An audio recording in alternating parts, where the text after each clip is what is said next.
कि track circuit का उपयोग रेलवे सिग्नलिंग व्यवस्था में ट्रेन के ट्रैक पर उपस्थिति एवं अनुपस्थिति का पता लगाने के लिए किया जाता है और ट्रेन का सुरक्षित संचालन हो सके।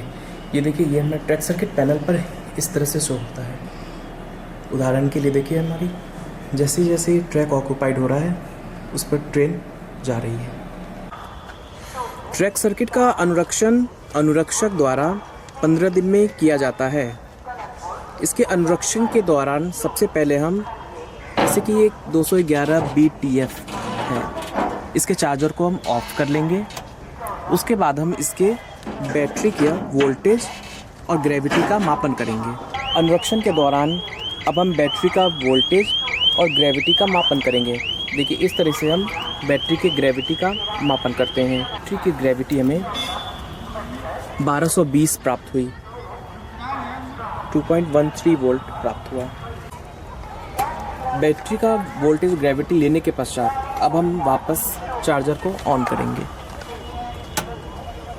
चार्जर ऑन करने के बाद हम बैटरी को चार्जिंग करंट और चार्जिंग वोल्टेज का मापन करेंगे। चार्जिंग वोल्टेज हमें 6.71 प्राप्त हुआ। चार्जिंग करंट हमें 570 मिली एम्पियर प्राप्त हुआ। अब हम TLJB पर ट्रैक का वोल्टेज और करंट की जांच करेंगे। ट्रैक पर वोल्टेज हमें 4.77 प्राप्त हुआ। अब हम इसके करंट की जांच करेंगे।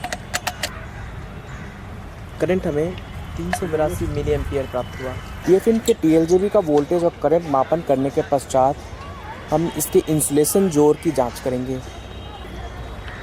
उसके पश्चात हम जेट बॉन्ड की जांच करेंगे। जेट बॉन्ड जांच करने के पश्चात फिर हम अपने जंपर वायर की जांच करेंगे। जंपर वायर हमारा अच्छी तरह से टाइट एवं इंटैक्ट होना चाहिए। ट्रैक सर्किट के स्टैगरिंग की जांच करते हैं। स्टैगरिंग में हम ये इंश्योर करते हैं कि हमारी एक रेल नेगेटिव रहेगी तो एक रेल पे हमें पॉजिटिव फीड प्राप्त होती है। उसके जस्ट इंसुलेशन जॉइंट के दूसरी तरफ हमें जो रेल हमारी नेगेटिव है उसके जस्ट अपोजिट रेल पे हमें पॉजिटिव फीड मिलनी चाहिए। TF एंड के सारे bond wire, continuity bond, jet bond और इंसुलेशन जॉइंट जांच करने के पश्चात हम TR एंड पर आएंगे। TR एंड के इंसुलेशन जॉइंट की जांच करेंगे। TR एंड के ऊपर कोई इंसुलेशन जॉइंट पे कोई मेटल बार ना हो, कोई वोल्ट लूज ना हो। उसके पश्चात हम जेट बॉन्ड की जांच करेंगे। जेट बॉन्ड अच्छी तरह से इंटैक्ट हो, टाइट हो। जेट बॉन्ड की जांच करने के पश्चात हम TR एंड के जंपर वायर की जांच करेंगे। जंपर वायर अच्छी तरह से इंटैक्ट एवं टाइट होना चाहिए।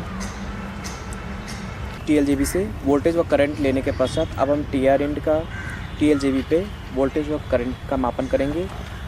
वोल्टेज हमें 4.60 प्राप्त हुआ। करंट हमें 370 मिली एम्पियर प्राप्त हुआ। TR एंड के TLJB से वोल्टेज व करंट मापन के पश्चात अब हम ट्रैक रिले लोकेशन में आएंगे। ट्रैक रिले लोकेशन के टर्मिनल पर हमने वोल्टेज मापन करेंगे। देखिए, वोल्टेज हमें 4.47 प्राप्त हो रहा है। इसके पश्चात अब हम रिले के R1 R2 पर वोल्टेज का मापन करेंगे। ट्रैक रिले के R1 R2 पर हमें 3.32 वोल्ट प्राप्त हुआ। ट्रैक रिले की वैल्यू हमारी 1.4 वोल्ट है। ये पिकअप वोल्ट होता है। ट्रैक रिले का पिकअप वोल्ट है हमारा 1.4 वोल्ट। यह 300% से हमें ज़्यादा नहीं होना चाहिए और 125% से कम नहीं होना चाहिए। ट्रैक सर्किट में आने वाली कुछ विफलताएं एवं उसके निदान के बारे में बताएंगे। जैसे कि अगर TR रिले पिकअप है लेकिन TPR ड्रॉप है, इस परिस्थिति में हम सबसे पहले incoming voltage 24 volt DC supply की जांच करेंगे। इसके बाद हम आपके रिले के आउटगोइंग कॉन्टैक्ट के सप्लाई की जांच करेंगे। हम रिले के कॉन्टैक्ट के आउटगोइंग कॉन्टैक्ट पर सप्लाई की जांच करेंगे। रिले के आउटगोइंग कॉन्टैक्ट A1 D1 पर हमें वोल्टेज प्राप्त हो रहा है। हम रिले रूम में CTR पर 24 वोल्ट सप्लाई की जांच करेंगे।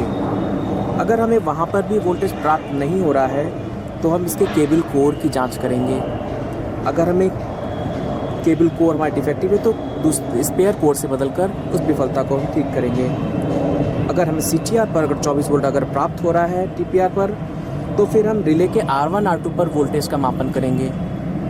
R1 R2 पर वोल्टेज अगर हमें मिल रहा है तो हमें रिले ख़राब है, अतः रिले को बदलकर विफलता को ठीक करेंगे। जैसे कि टीआर रिले हमारी पिकअप नहीं होती है, उसके दौरान हम टीएफ एंड पर जाकर उसके टीएलजेबी पर वोल्टेज व करंट का मापन करेंगे। अगर वोल्टेज हमें सही प्राप्त हो रहा है, अगर करंट बिल्कुल नील है, तो इसका मतलब कि हमारा ट्रैक सर्किट ओपन हो गया है, यानी कि कोई कंटिन्यूटी बॉन्ड ब्रेक शो कर रहा है। उस सर्किट में पड़ने वाले सारे कंटिन्यूटी बॉन्ड की जांच करेंगे, जंपर वायर की जांच करेंगे। उसके पश्चात हम उस रूट में पड़ने उस ट्रैक सर्किट के इंसुलेशन जॉइंट की जांच करेंगे। फिर हम टीआर एंड पर आएंगे। टीआर एंड पर हम वोल्टेज व करंट का मापन करेंगे। अगर हमें वोल्टेज भी सही प्राप्त हो रहा है, करंट हमें अगर निर्धारित सीमा से ज़्यादा प्राप्त हो रहा है, तो इसका मतलब कि कहीं ट्रैक हमारा शॉर्ट कर रहा है। तो उस परिस्थिति में हम सारी इंसुलेशन जोड़ों की जांच करेंगे, जे क्लिप, पेंडुल क्लिप की जांच करेंगे। ट्रैक सर्किट में एक आने वाली विफलता यह भी है कि गाड़ी जाने के बाद ट्रैक सर्किट फेल रह जाना व थोड़ी देर बाद स्वतः पिकअप हो जाना। इस ट्रैक सर्किट के इंटरमीडिएट फेल्योर के दौरान हम उसकी जांच इस तरीके से करेंगे। सबसे पहले हम टीआर रिले पर के R1 R2 पर वोल्टेज का मापन करेंगे। यदि यह हमें मिनिमम पिकअप वैल्यू जो कि 125% होता है, उससे अगर हमें कम मिल रहा है, तो फिर हम फीड इंड के लोकेशन बॉक्स पे जाकर उसके वेरिएबल रेजिस्टेंस को कम करेंगे। उसके पश्चात हम बैटरी व चार्जर की जांच करेंगे। उसके टीएफ और टीआर एंड के जंपर वायर की जांच करेंगे। अगर वह ख़राब है तो उसे बदल लेंगे।